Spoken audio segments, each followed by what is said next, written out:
guys, here I am going to show you how to make a turbo sound with Lego pieces. So, I'm going to take a Technic pin like this. Hold on, I'm going to take my iPad here and just move the bricks out. Move the bricks out here in range. And then take this and make sure the gray one has a hole. And then put one right there, one with no hole, and I will do the sound. Wait.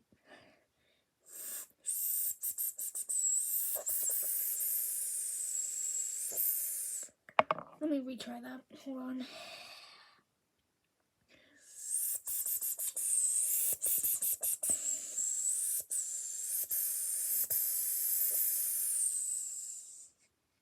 Kind of sound like an airplane, but that's just gonna have to work. Okay, have a good night, people.